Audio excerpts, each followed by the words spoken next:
அதிசயங்கள் செய்கிறவர் நம் அருகில் இருக்கிறார்.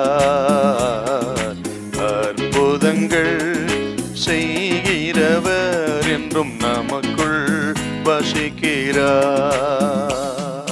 112 சங்கீதம் 7வது வசனம். துர்ச்செய்தியை கேட்கிறதினால் பயப்படான். அவன் இருதயம் கர்த்தரை நம்பி திடனாயிருக்கும்.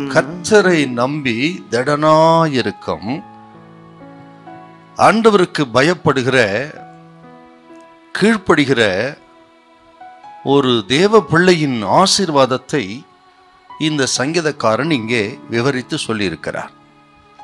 அதை நீங்கள் முதல் வசனத்தில் பார்க்கலாம். பாக்கியவான் என்று சொன்னால் ஆசீர்வதிக்கப்பட்டவன் என்று அர்த்தம்.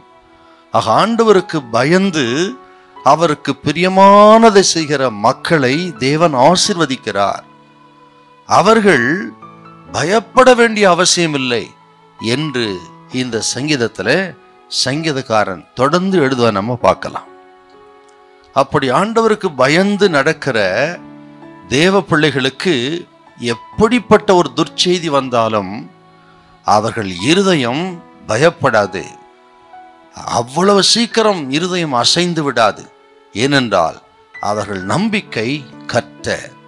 ஆக கர்த்தராகி இயேசு கிறிஸ்துவை நம்புகிற, அவருக்கு பயப்படுகிற தேவ பிள்ளைகளுக்கு உலகத்தில் எப்படிப்பட்ட துர்ச்செய்தி வந்தாலும் அவர்கள் பயப்பட மாட்டார்கள்.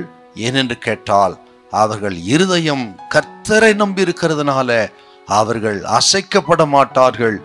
அவர்கள் தைரியமாயிருப்பார்கள்.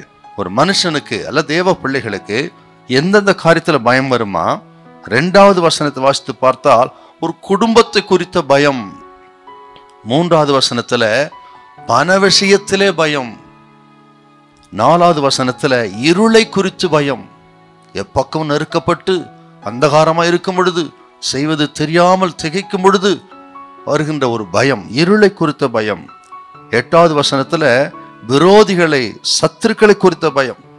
இப்படி எத்தனை பயங்கள் வந்தாலும், துர்ச்செய்திகள் வந்தாலும் நான் பயப்பட மாட்டேன், நான் தைரியமா இருப்பேன் என்று இந்த சங்கீதக்காரர் இந்த வார்த்தை எழுதியிருக்கிறார். பாருங்க, கர்த்தருடைய பிள்ளைகளை பயப்படாதீங்க.